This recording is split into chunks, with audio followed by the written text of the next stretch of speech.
Olá a todos, sejam todos bem-vindos a esse material gravado em vídeo, que tem a finalidade de debatermos um pouco mais sobre a indagação online na formação com professores da educação em ciências, os principais resultados que nós tivemos aí na última década, a partir de materiais que constituímos, bem como de pesquisas que nós avançamos.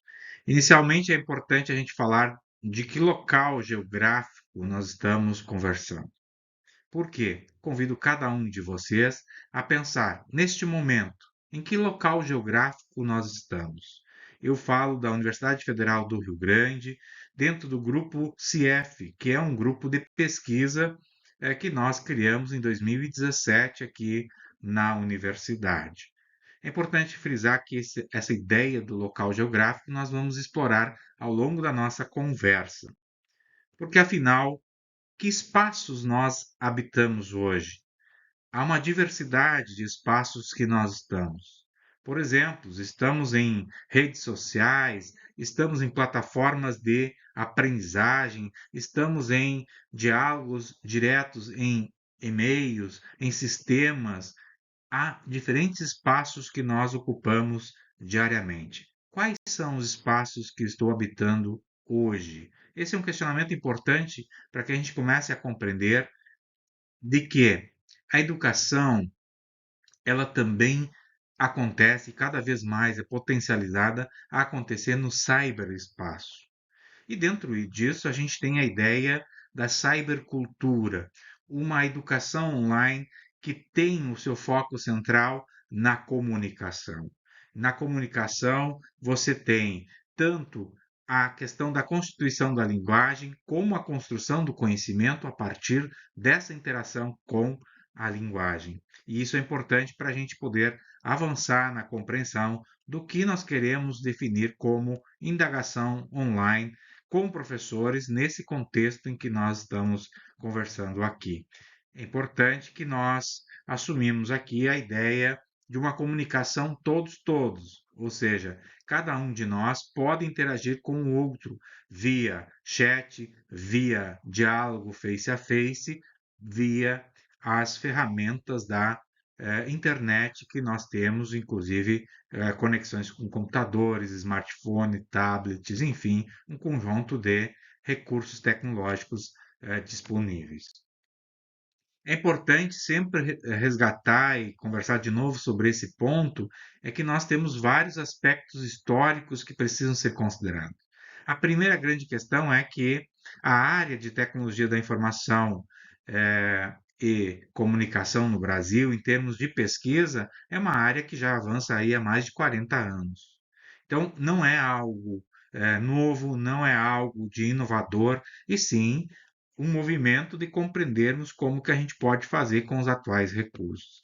Mas também é importante compreender que emerge ao longo desse tempo ideias associadas a aspectos metodológicos, epistemológicos muito importantes, como, por exemplo, a valorização das próprias interações, da comunicação e, essencialmente, da colaboração entre sujeitos que habitam esse espaço da internet para constituir processos educacionais.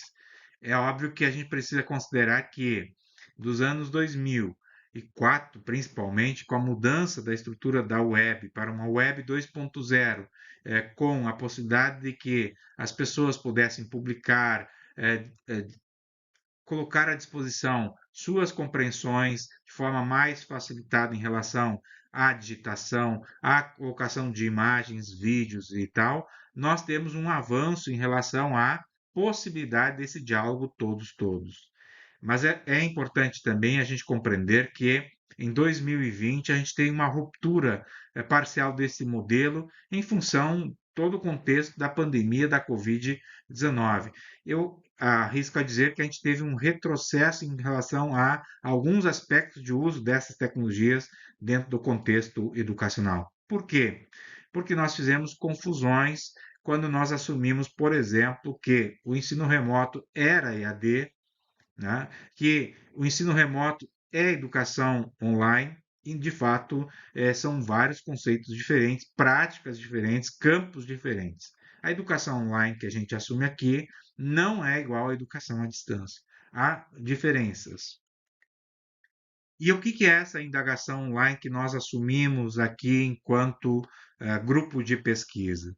A indagação, ela vem de um conceito básico de comunidade, de investigação, de inquiry, e nós traduzimos isso para o português a partir de Gordon Wells com a ideia de indagar, a ideia de questionar. E para questionar, eu preciso do diálogo com o outro. E então, nesse sentido da ideia de comunidade, daquele que se interessa por aspectos de diálogo com alguém ou por uma ideia de alguém. Então, a partir desse conceito base, nós avançamos na ideia do online. A indagação online, então, acontece a partir do momento em que você tem alguém se interessando em dialogar com a ideia ou com a pergunta daquele que está utilizando recursos tecnológicos para fazer isso. Ou seja, aqui começa a entrar o conceito de que não importa o espaço geográfico que eu ocupo, posso estar em qualquer local, desde que eu esteja conectado à internet e eu possa me interessar por uma ideia do professor Valmir ou de alguma pessoa que, a partir da minha manifestação, se interesse tanto no ambiente virtual como numa rede social, ou seja, o processo da indagação online, ela pode estar acontecendo nesses meios. Mas é importante também frisar que a indagação online, ela também precisa dos encontros presenciais. Ela debate muito essa questão da presencialidade. E aqui, presencialidade são termos que a gente pode avançar, inclusive na discussão da presencialidade em ambientes virtuais. Mas aqui a gente também prioriza a questão da presencialidade no mesmo espaço físico. Né? Então, viriam aqui os recursos tecnológicos como auxiliares nesse processo de potencializar o diálogo e a questão dos registros que vão emergindo nessas conversas. Então, dentro disso, nós temos o Gordon Wells como um dos referenciais centrais neste aspecto, né, quando a gente trabalha com a indagação, e sempre quando nós fizemos a ideia de estar trabalhando com a indagação, nós trabalhamos com a ideia de que quando eu, junto com minha turma de estudantes ou com alguém que está dialogando comigo, nós estamos dialogando a partir de um objeto que nós vamos buscar melhorar. Ou seja, uma comunidade muito especial, parecido com uma comunidade de prática, que a gente vai melhorando, aperfeiçoando um objeto. Então, esse objeto aperfeiçoável é o nosso objeto com o qual nós vamos modificando a experiência anterior que a gente teve, um conjunto de informações que a gente traz para dentro dessa conversa, e com isso nós vamos fazer a construção do conhecimento, ou seja, ampliar compreensões a partir daquilo que nós iniciamos no diálogo. E a partir daí, então, a ideia central de uma comunidade de indagação online é ampliar compreensões. E nisso é importante a gente começar a conversar que esse é um processo tanto individual como coletivo. Então, a partir dessa ideia de que indagação é investigar, é se engajar com o outro em modo de constituir uma prática, então, um meio para a gente ampliar compreensões de um determinado objeto. Podendo ser esse objeto um plano de ensino, uma atividade experimental, um próprio texto que esteja em construção, uma frase, um argumento, em que esse objeto vai sendo modificado pelos sujeitos que se interessam por esta temática. Nisso, eu vou trazendo aqui alguns exemplos de que perspectivas de comunidade que nós utilizamos. Então, é um processo que nós iniciamos junto com a professora Maria do Carmo Galeazzi, lá nos anos 2011, e assim começamos a pensar como que a gente poderia desenvolver atividades experimentais para cursos de formação de professores que fossem eh, mediados em ambientes virtuais, ou seja, para a própria modalidade da educação à distância, mas que não fosse distante, ou seja, numa educação sem distância, dentro daquela perspectiva em que a gente estivesse próximo pelas ações. Então, a partir disso, nós começamos a pensar em como fazer isso. E aqui há um exemplo na tela em que a indagação online acontece a partir de uma aula construída em conjunto dentro de um programa de pós-graduação, em que nós exploramos, por exemplo, os registros fotográficos de lixeiras. Cada participante desse processo de aula, eh, ao longo da semana, ia tirando fotografias de lixeiras e, a partir disso, organizando dentro de um Google Drive. A partir desta experiência de fotografias com lixeiras, a gente veio para o encontro presencial no mesmo local geográfico em que nós começamos a construir lixeiras a partir de cartolinas. Ou seja, há um movimento de usar os recursos tecnológicos, mas também há um movimento de encontro presencial, ou seja, estar no mesmo local geográfico.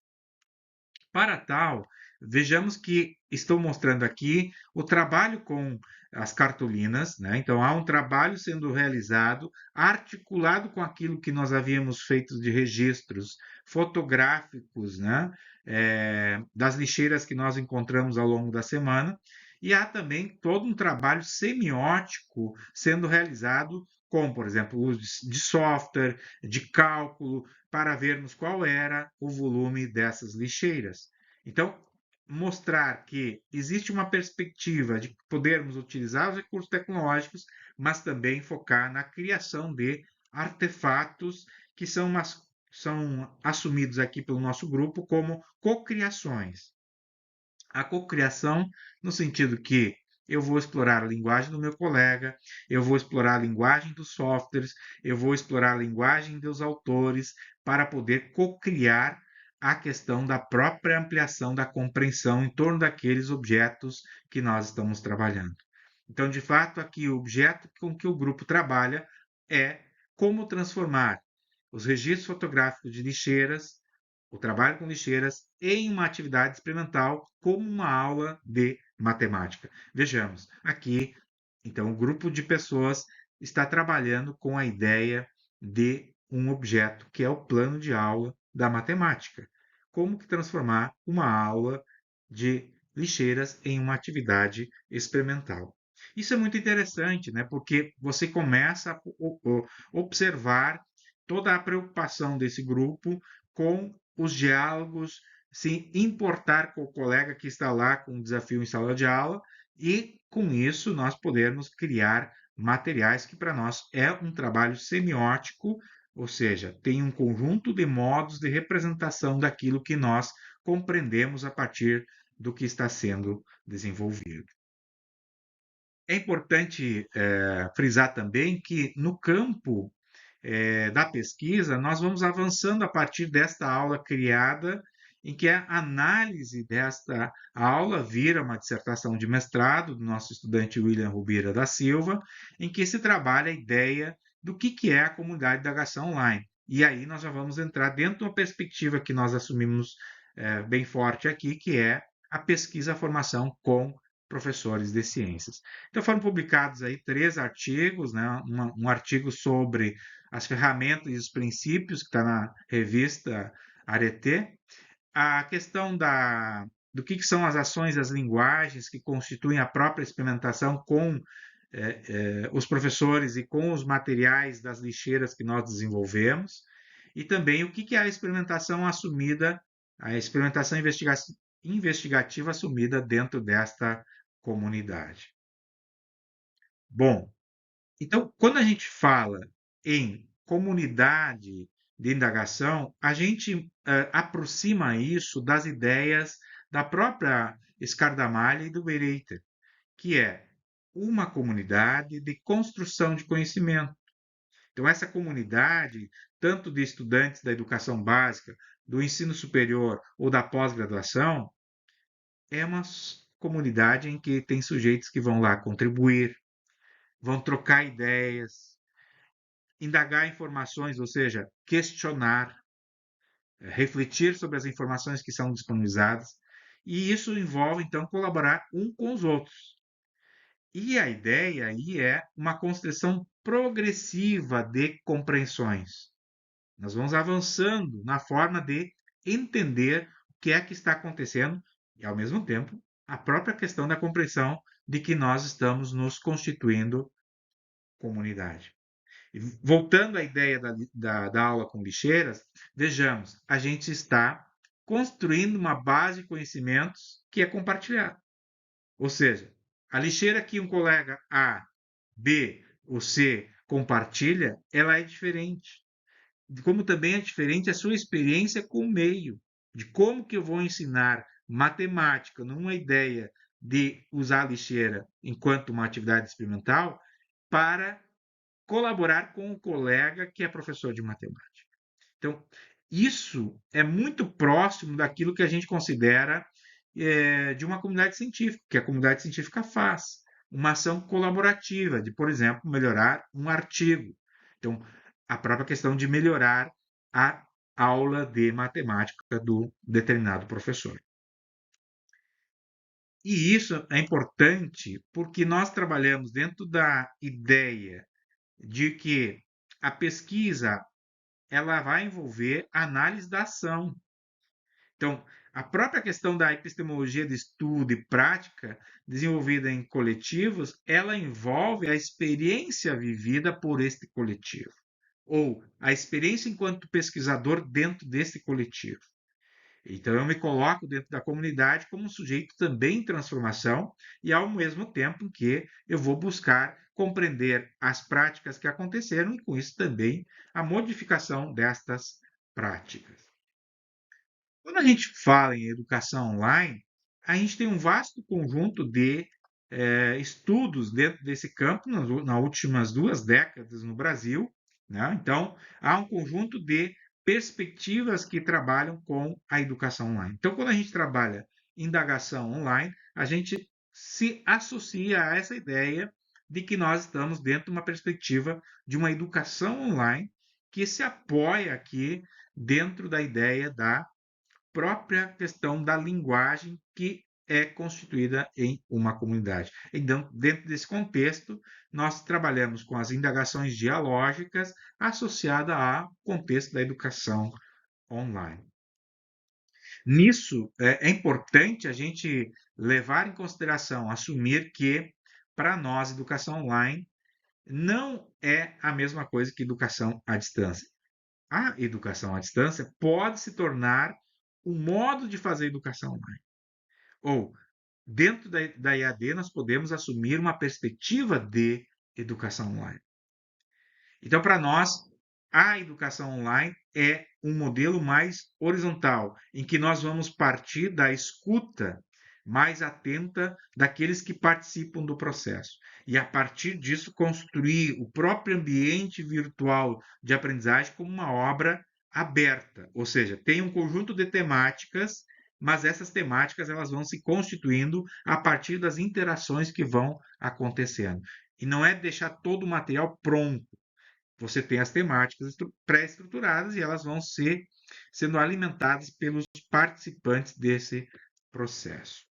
Então, nisso, a gente aposta bastante na ideia das práticas interativas, colaborativas, da aprendizagem em rede, em que vai se construindo a comunicação e os próprios conteúdos a partir dessa comunicação. Então, quando a gente fala assim, em educação online, a indagação online, ela pode acontecer em diferentes ferramentas. Né? Não precisa necessariamente estar acontecendo dentro de uma plataforma, de um ambiente virtual de uma determinada instituição. Nós podemos fazer a indagação online a partir, por exemplo, de um drive em que vocês e que nós possamos estar trabalhando num texto junto com o nosso orientando, com o nosso estudante, em que nós vamos modificando a estrutura do texto de forma colaborativa, questionando, por que você usou essa ideia, esse argumento? Quem sabe vamos sempre numa relação dialógica, numa relação de diálogo, de conversa. É nisso que vai se constituindo, então, o próprio material dentro desse arquivo que a gente está trabalhando. mas ao mesmo tempo poderia ser constituir, por exemplo, um vídeo. A gente pode estar fazendo, por exemplo, indagação a partir de um vídeo postado na internet. Há espaços hoje de fóruns, chats em diferentes canais em que nós podemos estar contribuindo e aí questionando e ao mesmo tempo sugerindo, e no sentido de que eu vou me enganjar com o outro para que a gente amplie compreensões, e isso vai modificar, então, tanto aspectos teóricos como práticos que estão ali é, em evidência. Bom, nisso então a gente se apoia bastante também na ideia do próprio Lefre Freire de que a educação é uma educação sem distância.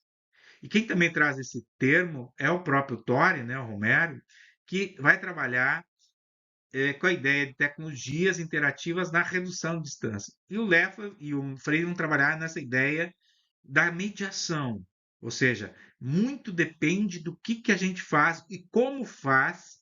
E aí veja, não é a questão do espaço geográfico, do espaço que eu ocupo, que vai determinar a aprendizagem ou não, mas muito associado à ideia de como que os dois agentes, estudantes, professores, estudantes, vão estar trabalhando com determinada atividade ou ação. Então, Leffler e Freire vão dizer o seguinte: a distância cognitiva não se vence viajando no espaço ou no tempo.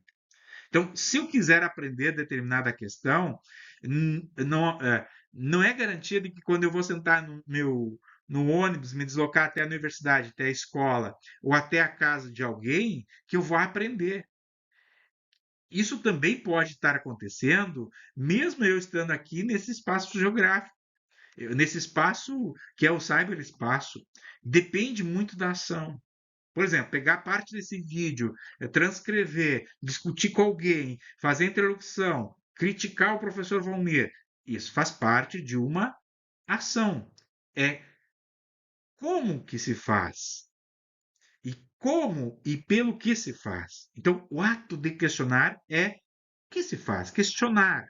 Como se faz? A partir do questionamento, uma reconstrução da compreensão, e aí envolve aquilo que o Leffler e o Freire vão chamar de recursos da inteligência. E isso envolve, então, também a criatividade e empenho de cada um que está ocupando esse cyberespaço. Vou trazer adiante aqui um exemplo do que nós fizemos, eu e a professora Berenice, num movimento de introduzirmos a indagação online, essa investigação online, em uma aula de pós-graduação do mestrado, em que era uma disciplina presencial do mestrado profissional em ensino de física, em que os estudantes, naquela semana, numa sexta-feira de manhã, não vieram para a universidade. Eles ficaram nas suas casas, nos seus municípios, e nós desenvolvemos uma webconferência em que nós trabalhamos com um simulador de efeito estufa, e a ideia não era discutir conceitos, não era dar respostas, mas a ideia era criar perguntas a partir da linguagem emergente do simulador. Então, nós trabalhamos de 10 a 15 minutos com a geração de perguntas. E é bem interessante, né? Porque geralmente nós, como professores, queremos dar respostas, e esse grupo de professores buscou dar respostas para as perguntas, e nós dizíamos: não, nosso movimento é criar a aula a partir do artefato mediador, que era o simulador do FIT sobre efeito estufa, que era criar perguntas via chat. Mas isso não é o suficiente para ampliar compreensões. Esse é o movimento inicial, tá? Fazer as perguntas. Posterior a isso, nós trabalhamos com aquilo que nós consideramos super importante nesse processo: sistematização, comunicação e aperfeiçoamento. O que a gente fez? Começamos a organizar, categorizar as perguntas emergentes de cada um de nós que fazia parte daquela comunidade online. E nós, então, criamos categorias e a partir dessas categorias, nós voltamos para o simulador para ver como que o simulador poderia auxiliar a responder estas perguntas. Então, veja, há um movimento de comunicação, há um movimento de sistematização, e isto vai aperfeiçoar tanto a prática do grupo de professores, como a prática dos formadores, porque a gente também começa a se dar conta que determinadas questões funcionam melhor, outras nem tanto.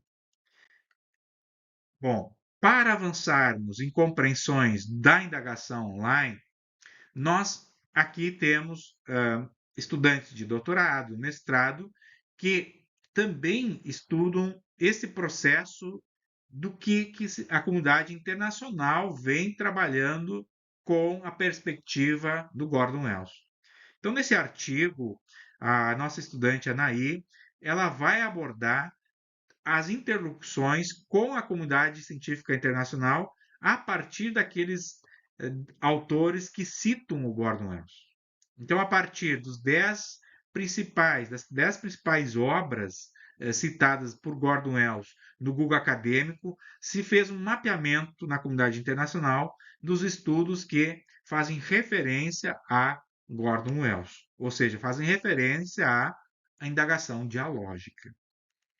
A partir disso, foram selecionados 119 trabalhos, né? Então, o movimento de traduzir esses 119 trabalhos para a língua portuguesa e analisar, então, os aspectos teórico-práticos da indagação dialógica. Professor, como se faz hoje na comunidade internacional essa questão da indagação dialógica, que nós assumimos como indagação dialógica online? Então, como é que se faz? Por escrita, leitura e comunicação via ferramentas tecnológicas. E aí vão surgir conceitos chaves como a interatividade e a colaboração em redes, o próprio desenvolvimento profissional e a profissionalidade em comunidades, e essas comunidades muito próximas de comunidades especiais, né, como comunidades de práticas da educação, a aprendizagem colaborativa muito forte no ensino de ciência, dentro desses artigos, e a própria questão da importância que tem que se dar para o processo de tutoria e a mediação para o desenvolvimento profissional a partir dessa ideia de usarmos os espaços, os recursos do cyberespaço. Então, precisa, sim, ter tutor, o professor, mas precisamos entender o que é esse processo da mediação nesses espaços. Então, a partir disso, nós temos hoje uma tese desenvolvida aqui pela doutora Anaí Fázio, que ela vai tratar dessas ações mediadas pelo professor tutor no campo da educação, na modalidade de educação à distância. E aí vão emergir as ideias centrais de que nós temos um processo de cocriação. Então, quando a gente está no espaço, que é o cyberespaço, no ambiente virtual, utilizando fóruns, utilizando os mecanismos, a comunicação, aquela obra aberta, ela vai se constituindo como uma cocriação da linguagem. Então, é importante, para quem tem interesse em visitar essa tese, ter em mente que nós estamos trabalhando a indagação dialógica como uma ação mediada entre sujeitos que vão cocriar a linguagem.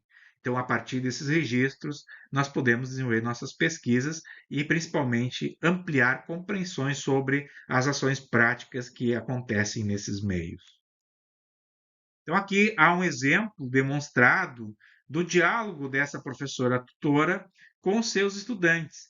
E nós vamos ver aí um trabalho semiótico sendo realizado em que vai acontecer o diálogo, em que a própria professora vai trazendo ideias do que aconteceu em um encontro por webconferência, e ela vai trazendo elementos semióticos a partir de uma atividade experimental do ensino de ciências, e nós vamos perceber que há um diálogo com estudantes. E vejam que a ideia está em o professor tutor contribuir com o objeto que está sendo construído pelos estudantes. Então, quando a gente fala em objeto aperfeiçoável, aqui o próprio objeto se mostra como um objeto co-criado junto com a professora tutora. Então, é nesse sentido que a gente defende a indagação dialógica online, uma cocriação quando houver o engajamento e engajamento nas ideias, e eu quero melhorar a ideia do meu colega, do professor, e para isso precisa ter uma comunicação mais horizontal. Nós também temos aqui algumas experiências em que nós trabalhamos a indagação online com temas específicos de física. Esse é um exemplo que nós trabalhamos com professores em encontros presenciais aqui na universidade, um outro grupo que estava na Universidade Federal de Alagoas, na UFAL, e um grupo que estava na Unipampa. Desta experiência semestral surgiu o livro Indagação Online em Temas de Física, uma construção que eu vou chamar de co-construção com sujeitos que estavam presenciais, outros sujeitos geograficamente distantes, mas que tinham ação como foco a construção de práticas de aula e que depois nós analisamos por um viés da própria pesquisa-formação. E o William Rubeira da Silva, ele vai fazer uma análise de uma destas aulas, de uma destas proposições que acontecem dentro e vai trabalhar a tese, o movimento das contradições que vão surgindo dentro de uma comunidade de indagação dialógica com professores de ciência. Ou seja, a própria comunidade vai se movimentar, vai avançar somente a partir das contradições. E isto está dentro daquilo que nós chamamos de teoria da atividade, principalmente na terceira geração do Engstrom. Então, para aqueles que se interessarem pela temática, a tese do William traz vários elementos dessa abordagem e como que são essenciais para que a gente compreenda o próprio movimento dos sujeitos que estão dentro da comunidade. Nem todos os sujeitos que participam do processo de uma comunidade estão centrais. Há muitos participantes que estão periféricos nessa comunidade, não compreendem exatamente como é a comunidade. E muitas vezes também há uma centralização daqueles que mais falam, que daqueles que já têm uma experiência maior, e nós sempre temos que estar atentos para estarmos convidando os demais a participarem do que aquilo que nós acreditamos que é o acolhimento do outro, a própria questão de que o outro que também está em silêncio também nos fala algo. Então é um movimento instigante para cada um de nós que vai participar desse processo de comunidade. Bom, também é fundamental que a gente avance. Vocês ouviram que eu falei anteriormente na ideia da semiótica, da multimodalidade, quer dizer, dentro do contexto do cyberespaço, nós cada vez mais trabalhamos com elementos multimodais. O que seria isso?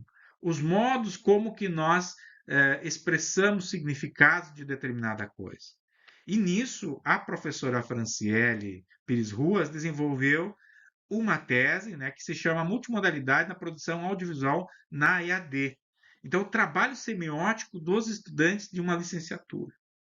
E essa tese, nós transformamos ela numa disciplina dentro do programa de pós-graduação em Educação e Ciências, que se chama Multimodalidade na Educação e Ciências. Ou seja, do trabalho analisado de uma graduação na modalidade à distância, na perspectiva da educação online, nós avançamos para uma ideia de uma pesquisa que se transforma numa tese. Da tese, nós vamos transformar uma prática de oferta de disciplina do programa de pós-graduação. Então, são movimentos que vão se retroalimentando e, ao mesmo tempo, transformando os pesquisadores do grupo e criando outras possibilidades de ampliar discussões em aspectos teóricos. Então, há uma transformação teórico-prática a partir desses movimentos de uma comunidade que vai se constituindo nesses modos de analisar o que acontece, como acontece o processo da educação pautado no cyberespaço. E aqui há um exemplo de como é que a semiótica social, que é a linha que nós trabalhamos aqui, trabalhamos na ideia de construir significados, e aqui nós estamos vendo uma análise, por exemplo, de um estudante que produz um vídeo em que ele vai nos mostrando como que ele explica um determinado conceito, utilizando gestos, utilizando expressões faciais, utilizando modos de linguagem. Então, um processo de construir significados envolve um conjunto de modos de orquestrar o próprio processo de construção de explicações de conceitos e práticas que nós vivenciamos. Então, essa tese, eu convido vocês também para visitá-la. Ela vai nos trazendo uma análise de como que a própria Franciele vai construindo esse processo de compreender o que é que tem num vídeo em que o aluno está explicando um determinado conceito. É bem importante isso para nós que somos formadores, é se dar conta. Quando a gente solicita, por exemplo, uma atividade para o estudante, que seja em vídeo ou áudio, quais são os elementos que nós vamos analisar? Tonalidade de voz?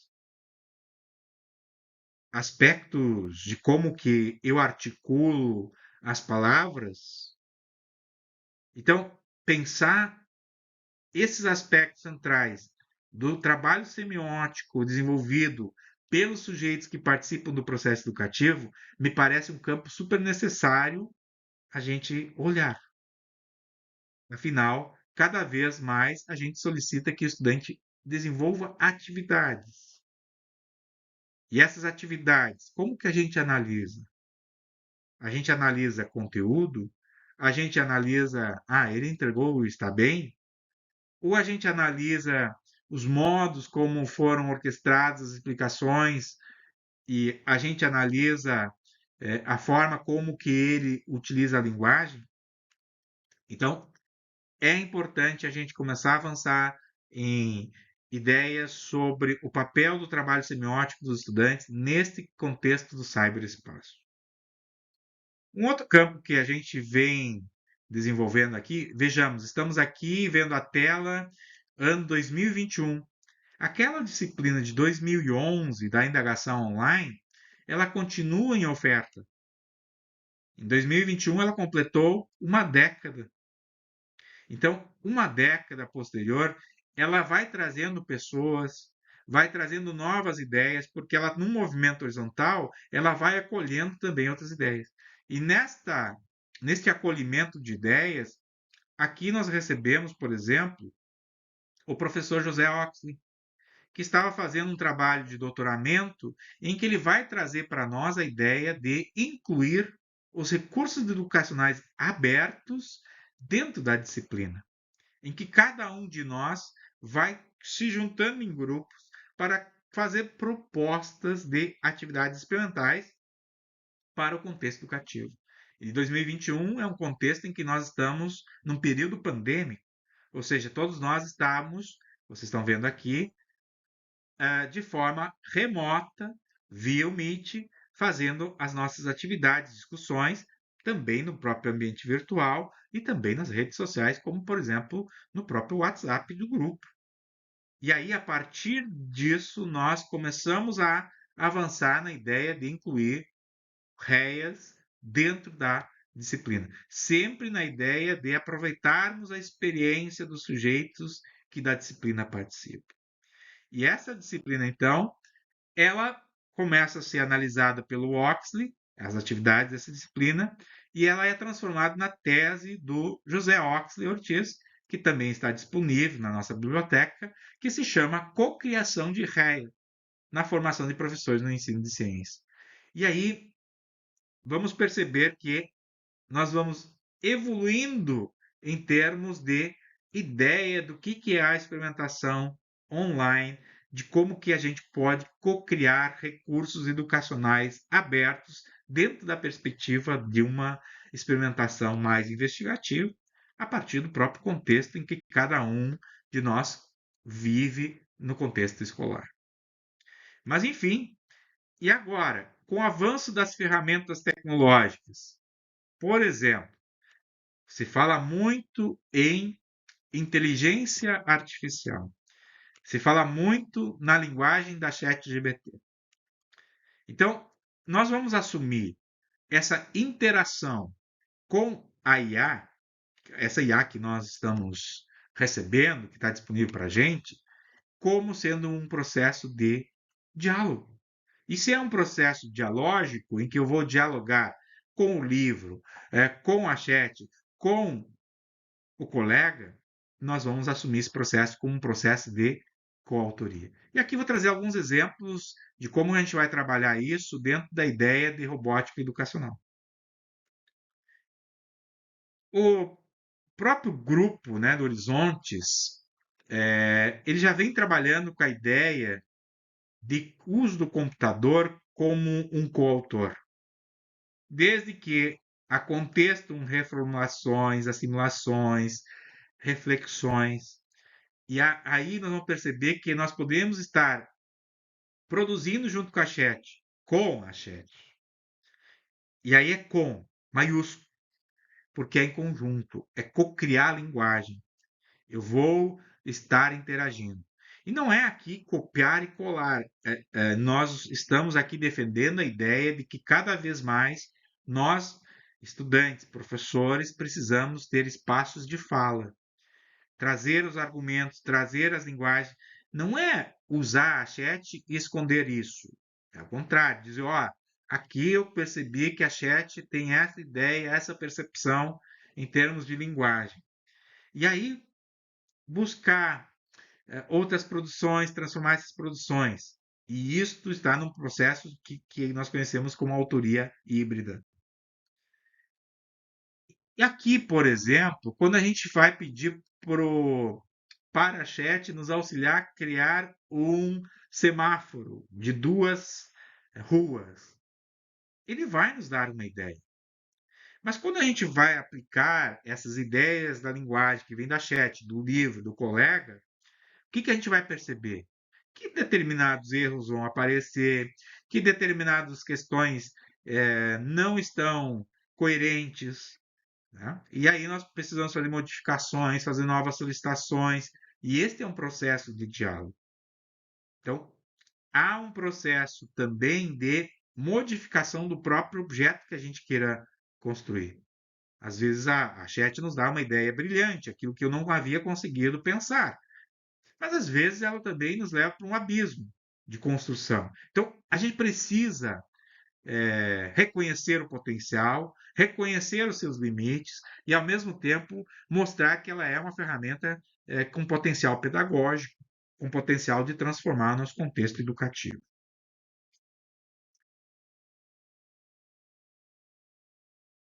Então, a gente vai perceber aqui que a própria chat ela vai nos auxiliando na própria questão da estruturação do código de linguagem, de programação, mas também nós sempre construímos o protótipo, construímos o objeto para aplicarmos aquilo que a própria linguagem está nos ensinando ou nos busca ensinar. Então há uma conversa. Da mesma forma que a gente também precisa ampliar as conversas quando a gente vai buscar um vídeo na internet ou vai buscar um livro didático. Eu vou assumir aqui que a linguagem da chat, por mais que ela potencializa, ela é um dos elementos centrais da aprendizagem. Ela não pode ser a única. Então, ela precisa também ser problematizada. Muito importante isso.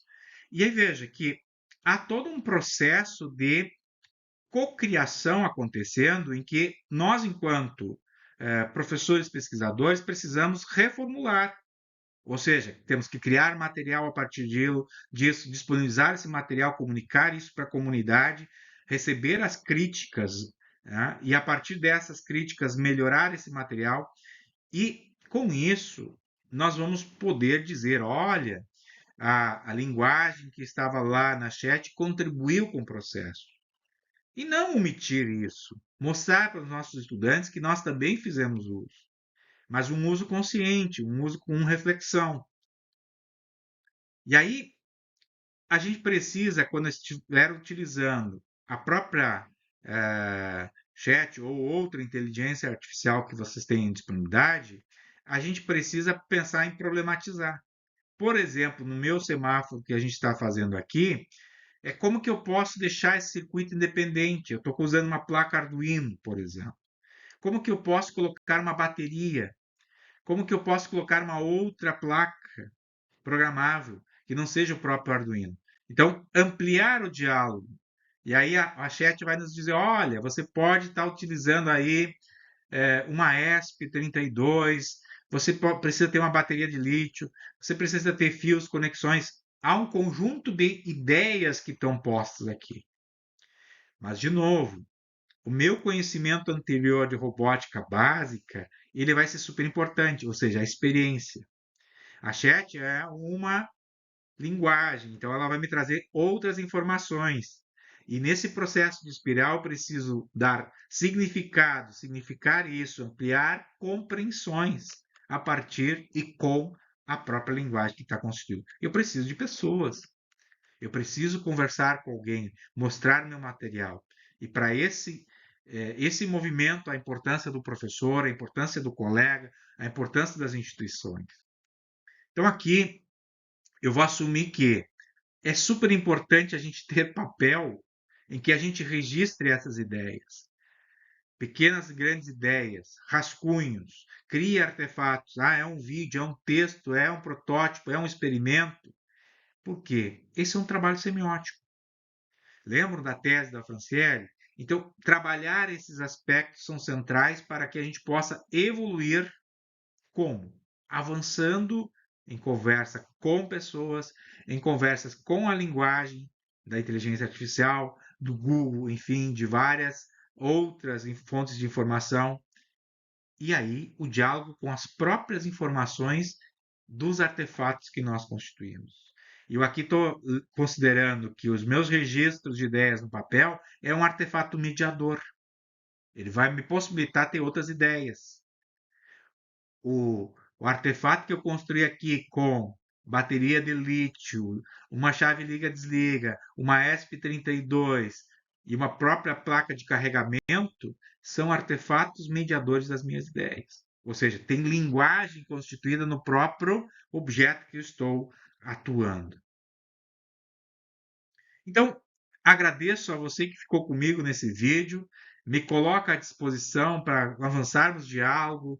Pode deixar seu comentário aí no vídeo ou até mesmo mandar mensagem para a gente no próprio e-mail, enfim. Muito obrigado, um forte abraço e que a gente tenha boas discussões. Até breve.